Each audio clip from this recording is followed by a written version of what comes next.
Lorne Armstrong is without a doubt one of the most infamous predators that had their stain on To Catch a Predator.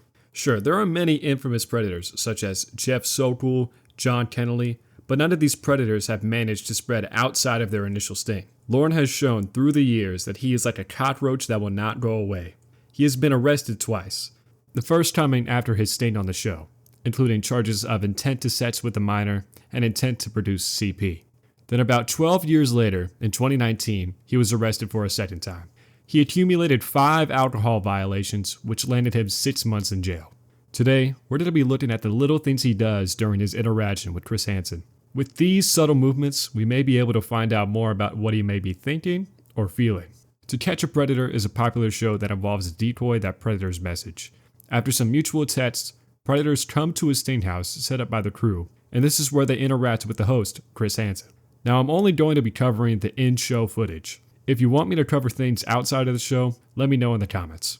Anyway, let's take a look at the footage. And he came walking in very proud, very excited. Look, we got these new chairs. You have to sit down. I have to sit down? Yeah, look. It's a massager chair. God, It vibrates when you press the buttons. Look, oh my god. Yeah, flip the switches. Which one is it? You can use either one of them. It tells you there's one for your butt, there's one for your lower back, and there's one for your upper back. I just felt my butt. Thing. You can pretty much tell a difference when you press Holy, the button. yep, that's my That butt. feels so good, right? I thought you had blonde hair. This is one of the rare cases in To Catch a Predator where the predator is not visibly nervous. Most of the time, we'll see them maybe look around and observe their surroundings. Lorne, in this case, chooses to comfortably walk right in and make himself comfortable. His body language is open, meaning that he's willing to conversate, which means he's probably excited for what's about to happen. The decoy brings up that the chair is massaging, so Lorne goes to try it out. Now, Lorne does not care about the massage because he thinks he's about to receive one. He's simply doing this to make small talk before the dirty deeds happen. He attempts to change the conversation's direction, mentioning that her hair looks different. Do you like it? I dyed it by myself. I think it's pretty. Thank you. It's very pretty. Where's Oh the my pizza? God. I was waiting to eat because I thought you were bringing some. I don't want to bring you any pizza. Well, weren't you going to bring me something? Well, yes, I was. And I did. Did you bring any condoms? Yes, I did. Where are they? Out in the truck. Well, what good are they going to do in the truck if we're in here? Well, yell at me, why don't you? I haven't had a kiss yet. They proceed to talk about whether or not he had brought any pizza. Lorne occasionally laughs, trying to make himself and the decoy more comfortable. He mentions with a smile on his face that he had brought condoms. The decoy asks why he hadn't brought them inside, and then he proceeds to say, "Well, yell at me, why don't you?" in a comedic tone. Lorne is attempting to set the tone through humor, and he has yet to show any suspicion that something may be off or uncanny about the situation he's in. Right now, he's only focused on what he came here for. Then again, he tries to jumpstart the activity with, "I haven't had a kiss yet." Oh, okay. Well, then what did you want to do? Well, I want to kiss first. And then what? Can I have a kiss first? Well, let's talk first. We just got Okay. here. Would you like me to go out in the truck and get my stuff? No, it's all right. No? You don't want your thing right now? Present I gave you? Well, what is it? Well, I can't tell you. That wouldn't be much of a present if I told you. Well, you can go get it in a little bit or something, okay? Lorne insists that he wants to kiss first, before grabbing the condoms. While doing this, he maintains sharp eye contact, which shows that he feels strongly about kissing first. The decoy then mentions he should probably wait a little bit before grabbing the condoms. Remember, the crew wants Lorne to remain in the house for as long as possible, so they can make him feel as comfortable as possible. The decoy leading him away from his truck is a subtle way of saying, "You can't leave yet." They want him to stay, so that eventually Chris Hansen will confront him. Okay. All right. Are you nervous? A little bit. A little bit, not as bad as you thought you would be. Not as bad, but I still am kind of nervous. I'd rather like talk a little bit first and then like so I'm more comfortable, you know? That's like cool. Good. I'm really glad. He tries to make sure that they're both calm in this situation. He asks her if she's nervous, and she explains that she wants to talk things out before trying anything.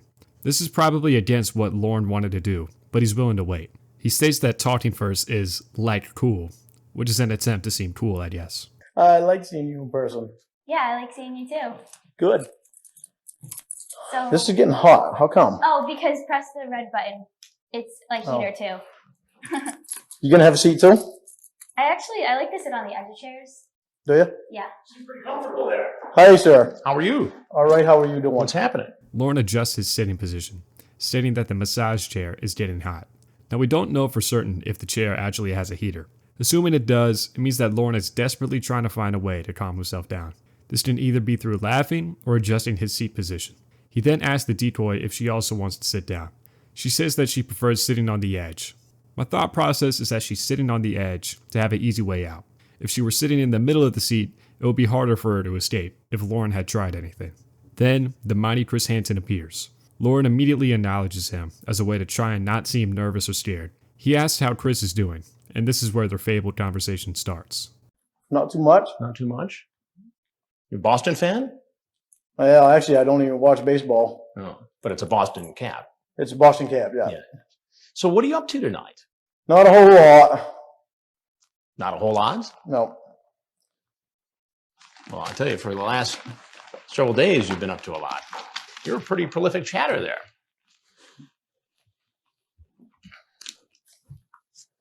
Chris Hansen mentions his hat, which serves as a simple small talk. Chris asks why Lorne is there at the Stain house, and he responds with, not a whole lot. This is an attempt to give as little information as possible in order to not convict himself, and likely he is too nervous to think of an excuse. We can see this nervousness whenever Chris Hansen begins to sit down. We can see Lorne slightly shake his head in disbelief. This is probably a coping mechanism, because at this moment, his whole world had been shut down. Want to explain yourself? Not really. I never really was going to do anything. You weren't really going to do anything. No. So you brought condoms.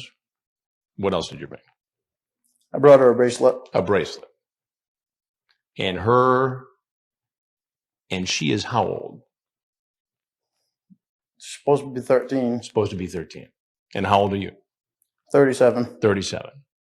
During this whole interaction, notice how he's breathing. Instead of taking normal calm breaths, he inhales and exhales deeply, likely as a way of slowing his heart rate down. He states that he had no intention of doing anything, that he had brought a bracelet as a gift. We can already see lies form, because whenever he was talking to the decoy, all he wanted to do was start kissing. But now that Chris Hansen is here, he's pretending that he had no real motivation to coerce this minor. Chris then asked Lorne how old the girl he was chatting to was. He says, supposedly 13. This is a subtle way of diverting the blame away from himself. When he says supposedly, he implies that the age he's been given could be a lie. You have kids? Today. No, unfortunately. Yeah. I've got nieces, though. Nieces. That I think the world of. Yeah, you talk about your nieces in the chat here. And you talk about how you like to spoil the nieces and how you would like to spoil this 13-year-old girl like you spoil your nieces. Yeah. Is this the way you spoil young women? No. Now, what's your name? This is what I was afraid of. What were you afraid of? Stupid move. What were you afraid of? Just because she was a nice girl and She was a nice girl. You still haven't told me your name, though. it's Lorne Lorne what? Armstrong. Armstrong. In this short sequence, we notice that Lorne takes a couple extra seconds to answer each question that Chris has given him. When asked about his name, he briefly pauses and states that this happening was a fear of his. He states that the girl was nice and it had given him a little bit of suspicion. Right now, he's trying to cope with the fact that he's been caught. In response to this, he thinks about how he was suspicious after all, meaning he was not completely unaware of the situation. Regardless, him hesitating to give his name shows that he is feeling guilt over his actions. And where do you live, Lorne? In Nashville now. Nashville. What do you do in Nashville? Actually, I work at a construction company. And what do you build? I just started there last week. Building a gym for a church. A gym for a church. Is that a good job? Yeah. Notice how his tone has changed also since Chris Hansen came. He was once open and happy-go-lucky, but now he is overwhelmed by grief. Now, besides all this chat here, and we'll go through that in a minute, you also sent a whole bunch of pictures.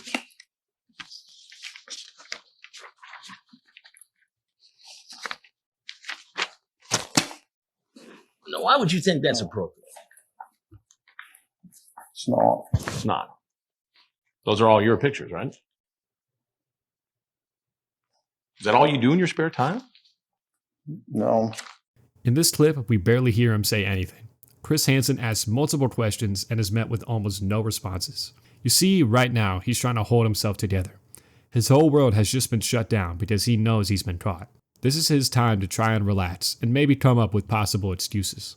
And notice how in one clip he wipes his nose. He likely does this to try and calm himself down. Also, he hesitates to say no. Now, this doesn't immediately convict him, but it's something to point out. You ever get in trouble like this before? No, I've never done this before. You've never done it before. Have you ever met anybody in person who you first met online in a chat room? No. This is the first time.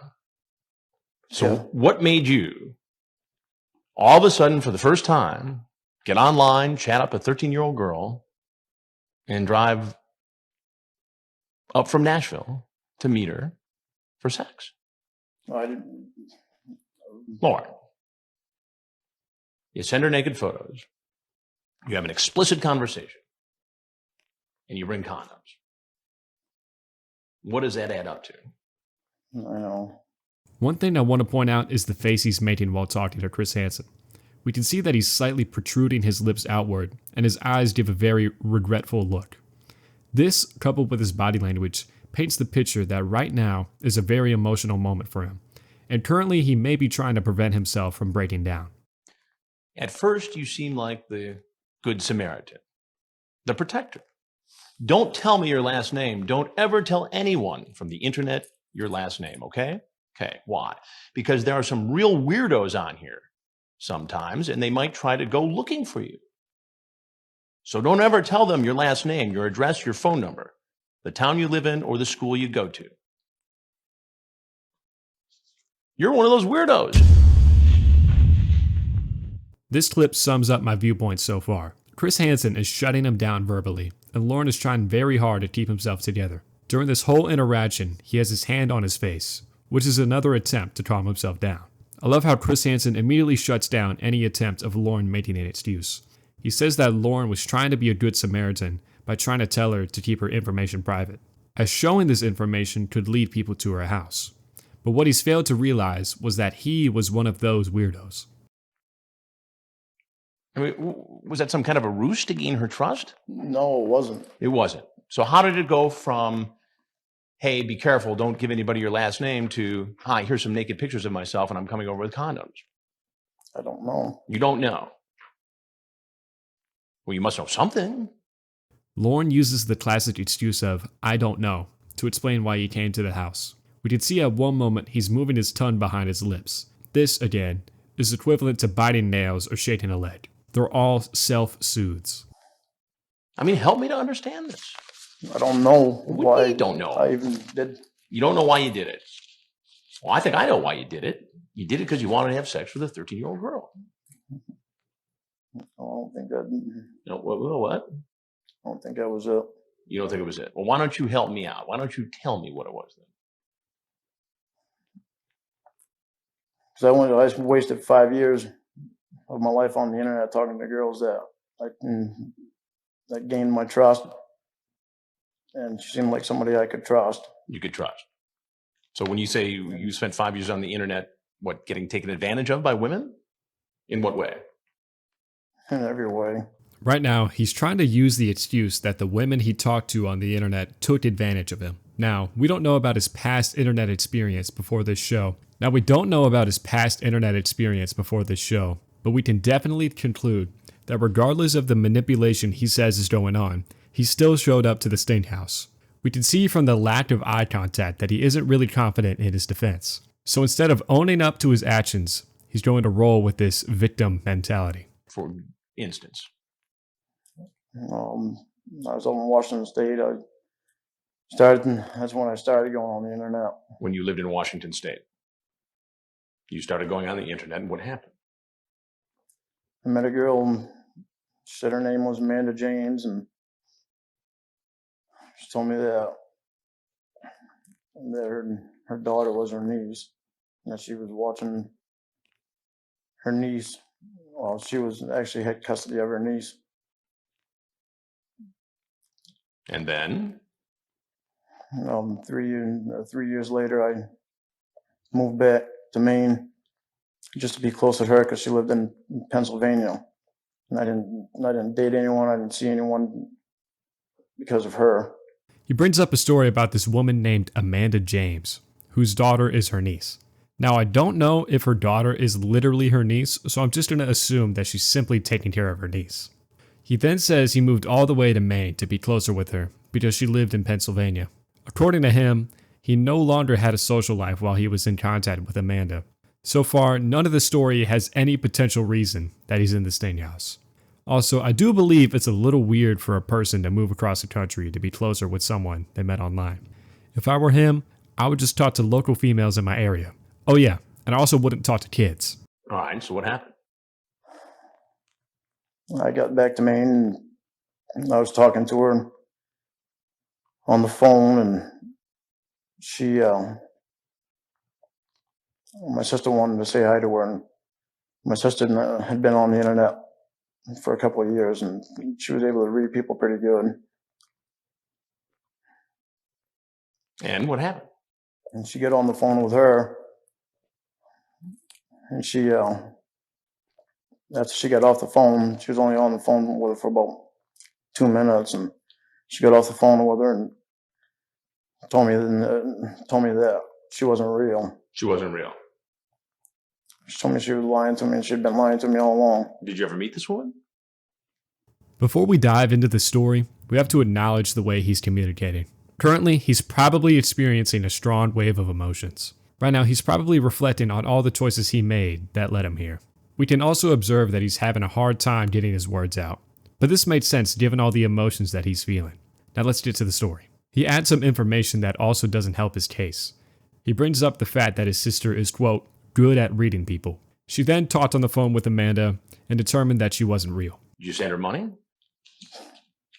I sent her money. I sent her all kinds of Dale Earnhardt things. Dale Earnhardt things. Dale Earnhardt Jr. things. She was Dale. The race car driver. Yeah.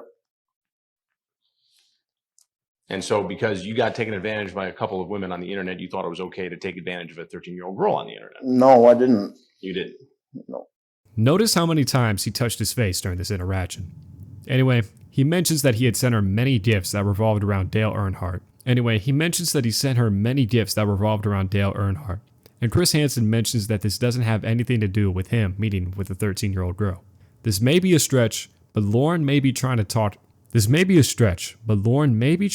about the things outside of the main topic, which is a method of kind of dancing around what he really needs to talk about. I'm very happy that you talked to me before talking to anyone else, though. This way, you'll be safe. That's what I meant, too. I don't know how. You don't know how what? I don't know how it lead to this. Well, here, let me take you down the road. This is how it went. You started with this, and then it goes to, so this is as thick as a telephone book, by the way, this chat. You started chatting with her when? Last month? So you've been chatting with this young woman for a month. And so it starts with you being the protective older brother type. And we flip through dozens and dozens of pages here. And ultimately, it builds into a very sexually explicit conversation. Right? Chris Hansen here is putting things into perspective for Lorne. He says that there's a telephone book amount of pages of conversations he's had that eventually lead up to a very sexually charged conversation.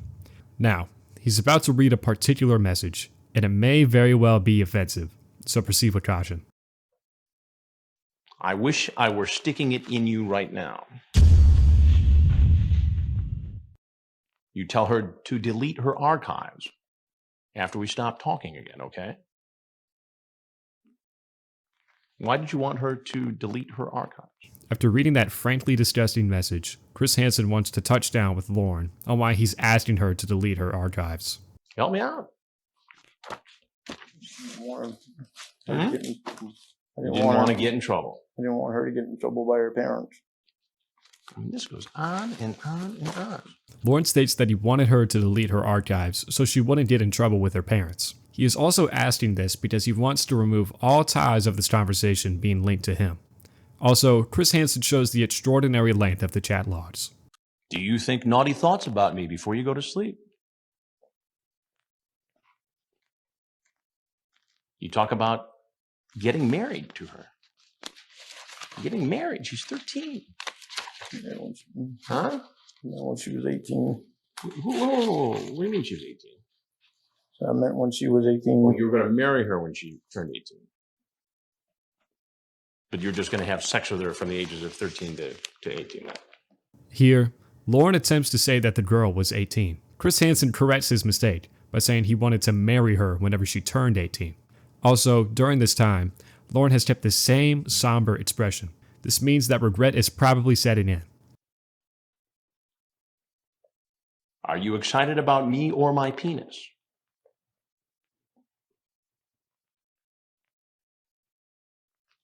I'm sorry, but this is just hilarious. The silence kills me. Anyway. Did you bring anything else with you tonight?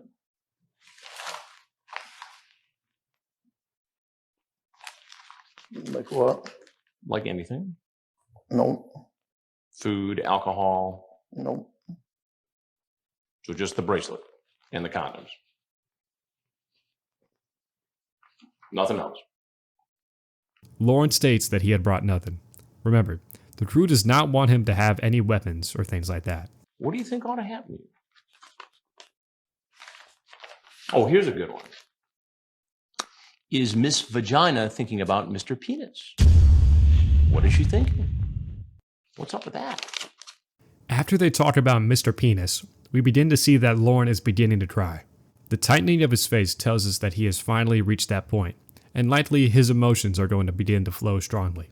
What do you think ought to happen to you?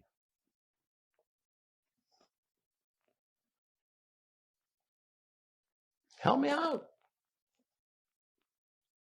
I think I should go to counseling to get off the internet. You should go to counseling and get off the internet.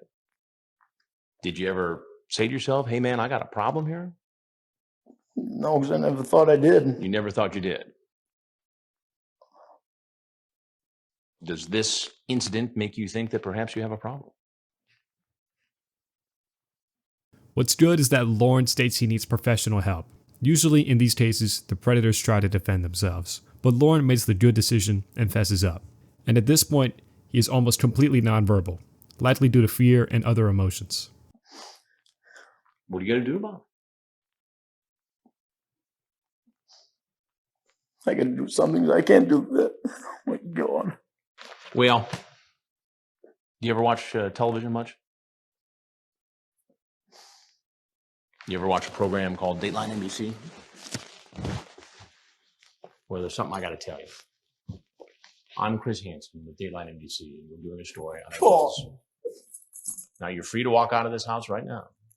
But if there's anything else you want to say, now would be the time to say it. At this point, he begins crying more, and he promptly leaves the house. He's then quickly arrested. Moral of the story, don't be a pedophile. If you want me to cover other topics, please let me know. But I might take a break from the To Catch a Predator episodes. Well, stay tuned. And if you aren't already, please subscribe. With all that being said, have a good night.